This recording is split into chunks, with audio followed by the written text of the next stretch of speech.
Ladies and gentlemen, what you are about to witness is not a repeat. It only looks like one. Because on paper, the scoreline reads identical to something that already happened 5 weeks ago on a different continent, on a different surface, in a different country entirely. 6-3, 6-4. Same numbers, same round, same opponent. But strip away the scoreboard, and you'll find something far more dangerous brewing underneath it. A 21-year-old from the Philippines who just told the WTA Tour that beating a top 10 player once was not a fluke, and beating her twice was not luck either. It was a pattern, and patterns in this sport are how legacies begin. This is the story of how Alexandra Eala walked back onto a hard court in Washington, D.C., faced down a two-time Grand Slam finalist ranked in the world's top 10, and did it again. The Mubadala City Open in Washington is not a minor stop on the calendar. It's a WTA 500 event, the kind of tournament where ranking points matter, where seeding lines get redrawn, and where careers either stall or accelerate depending on what happens across 7 days in late July.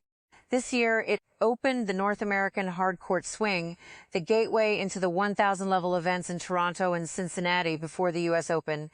Everything that happens here echoes into everything that comes next. And Eala arrived carrying something she had never quite carried before: expectation.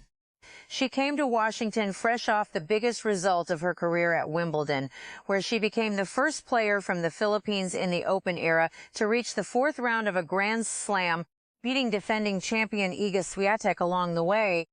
That result didn't just move her ranking. It moved the way people talked about her. No longer the plucky underdog pulling off one shocking upset. Now a player opponents had to genuinely fear. Her draw in Washington tested that immediately.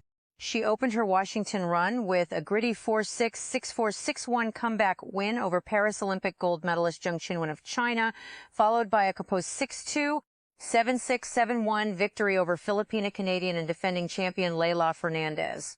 2 wins over 2 very different kinds of danger, a former world number 4 fighting her way back from injury, and the reigning Washington champion looking to defend her title, both gone. Both left in Eala's rearview mirror before she'd even reached the quarterfinal. Waiting for her there was Alina Svitolina, world number 10, a 2-time Grand Slam semifinalist, a former Olympic bronze medalist, a player who has built an entire career on discipline rather than flash. 5 weeks earlier in Berlin, Alexandra Eala's victory over Alina Svitolina was one of 3 top 10 wins that defined her breakthrough grass court season. Svitolina had spent the weeks since trying to shake off that loss, and heading into Washington, she made her intentions clear, calling the rematch on a new surface, a genuine new surface, a new country and new city, hoping for a different result. Nobody in that stadium believed this would be simple. History says nothing ever is between these two. The first set opened as a track meet of service breaks. Neither player could find rhythm on serve early. The opening set turned into a battle of returns, Eala edging a 3-2 advantage as the first 5 service games all ended in breaks. This was not going to be a match decided by aces. It was going to be decided by who blinked first when the return got heavy. Eala didn't blink. The 2 traded games early in the opening set before Eala held serve to take a 4-2 lead. Svitolina trimmed the deficit to 4-3, but the Filipina tennis star won the next 2 games to clinch the set. You could feel the psychological weight of that first set landing on Svitolina's shoulders. This wasn't just about losing 6 games. It was about losing them to the same opponent in the same round in a way that felt uncomfortably familiar. The second set is where the match found its soul. Svitolina, needing something dramatic, found it. Momentarily, Svitolina came out strong in the second set, racing to a 2 advantage. Eala responded by getting on the board before Svitolina restored her 2-game cushion. For a few tense minutes, the entire complexion of the match threatened to flip. The crowd, sensing a fight, leaned forward. And then came the moment that will define how this match is remembered. The Filipina then won 3 straight games to seize a 4-3 lead. 3 consecutive games ripped away from a top 10 opponent who had just looked comfortable, who had just looked like she was seizing control. That's not a lucky stretch. That's a competitor recognizing the moment the match was slipping away from her opponent and refusing to let it slip back. Svitolina, to her enormous credit, wasn't finished. The Ukrainian fought back to level the set at 4-all, but Eala kept her composure, winning the final 2 games to complete the straight set victory. Down 15-40 serving to stay in the match, Svitolina found 2 escape hatches saving a pair of match points before her resistance finally broke, dumping the ball into the net to give Eala the advantage, then double faulted on the next point. The whole contest lasted 1 hour and 33 minutes. Statistically, this was not a demolition. It was a grind, and the numbers tell you exactly why.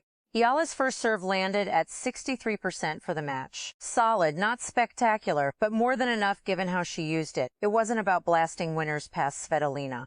It was about serving into spots that took away the Ukrainian's favorite counterpunching angles, forcing her to hit her return on Eala's terms rather than her own. The breakpoint number is the one that really tells the story of the match's texture. 6 conversions from 16 opportunities. That's not a dominant number. That's a number that says this match had chances slip away, momentum that had to be earned back more than once, breakpoints squandered in ways that could have made the whole afternoon shorter and cleaner. But it's also a number that says Eala kept creating chances even when she wasn't converting them. And eventually, 6 of those 16 doors opened at exactly the moments that mattered. Think about what that means tactically. Svitolina is one of the most disciplined defenders on the entire tour, a player whose game is built on making opponents earn every single point rather than giving them anything. Svitolina prefers extending exchanges, absorbing pressure, and forcing opponents to earn every winner. 16 breakpoint chances against that kind of defensive structure is not a coincidence. It's proof that Eala's return game was relentless all match long, even in stretches where the conversions weren't falling. So how did she actually win it? Start with the serve-return battle, because that's where this match lived and died. She needed to serve with purpose and return with depth. If she can land a deep return on Svitolina's second serve and step in behind it, she can keep the Ukrainian from settling into her patterns. That's precisely what happened. Eala didn't let Svitolina camp 3 feet behind the baseline and dictate the terms of engagement. She stepped in. She took time away. And then there's the movement, the single biggest separator in this entire matchup. If her feet stay quick, she is much more dangerous when she takes the ball early and changes direction. Watch the closing 2 games of that second set again. Eala isn't waiting for the ball to arrive. She's meeting it early, redirecting it, refusing to let Svitolina settle into the rhythmic, grinding rallies that are her bread and butter. This is the fundamental clash of styles that made the match compelling in the first place. Eala thrives on taking the ball early, dictating rallies and shortening points. Svitolina prefers the opposite approach, extending exchanges, absorbing pressure, and forcing opponents to earn every winner. 2 completely different philosophies of tennis colliding under the Washington lights, and for the second time in 5 weeks, the philosophy of controlled aggression won out. The clearest window into Eala's mentality came directly from her own mouth afterward. Asked about facing yet another ranked veteran, she gave an answer that had nothing to do with the name on the other side of the net. I don't think that it's specifically because of who I'm up against. I think I came in with a great mindset today. I think I was playing really well, Eala said when asked about her matchup with Svitolina, the tournament's 2nd seed. That's the mentality of a player who has stopped seeing rankings and started seeing rallies. She also addressed the specific danger Svitolina posed in that second set when the Ukrainian nearly ripped the match away. Eala was being aggressive, especially in the second set, so I'm very happy with the result, Eala admitted afterward. Champions think differently under pressure, not because pressure doesn't exist for them. It does visibly in every double fault Svitolina hit trying to save those match points. But because champions have trained themselves to treat the pressure as information rather than threat. Down 15-40 serving to survive, most players panic. Eala simply waited for the door to open, and when Svitolina's game finally cracked under the accumulated weight of the afternoon, she walked straight through it. For all the euphoria, let's be clear-eyed about one thing. This was not a flawless performance. 16 break points and only 6 conversions is a number that, against a lesser competitor than Svitolina, would have made this match considerably shorter. Eala's ability to consolidate breaks, to close out games immediately after gaining the advantage rather than allowing opponents back to deuce, remains an area where there's real room to sharpen. Against the very best players on tour, in the biggest rounds of the biggest tournaments, those squandered opportunities have a way of coming back to haunt you. It didn't happen this time. It will eventually, unless that conversion rate tightens up. Strip away the emotion for a second and look at the resume being built here. Eala has now defeated 6 top 10 players this year and holds an 8-4 record against them. That list of victims reads like a murderer's row of the women's game. Poland's Iga Swiatek, Kazakhstan's Elena Rybakina, USA's Coco Gauff, and Italy's Jasmine Paolini. Svitolina now twice joins that company. This win also marked her 3rd semifinal of 2026 and her 6th top 10 victory of the season. Ranking-wise, she entered Washington sitting just outside the top 30, making her tournament debut in the U.S. Capitol ranked world number 29, one place below the career high no. 28 she reached earlier this month. A deep run here doesn't just pad the bank account. She had already earned $47,750 by reaching the quarterfinals alone. It pushes that ranking number lower and lower, closer to a seeding position at majors that would spare her these brutal top 10 draws in the early rounds. The message to the rest of the WTA Tour is no longer subtle. This isn't a young player capable of one signature upset a season. This is a player who treats elite competition as a recurring appointment. Waiting in the semifinal is a name that needs no introduction.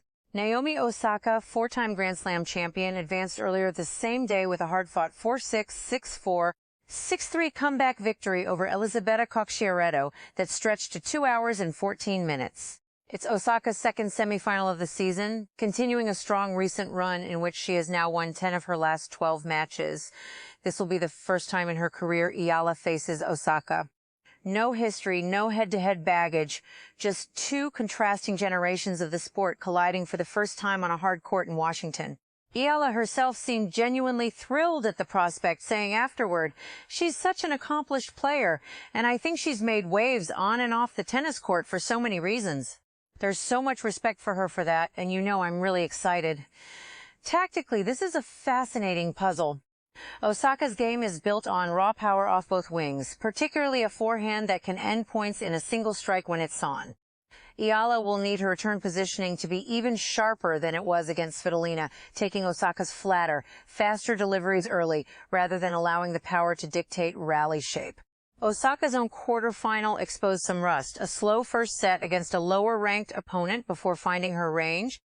If Eala can apply that same suffocating pressure from ball 1, rather than allowing Osaka time to settle, this becomes a genuinely winnable contest despite the ranking gap.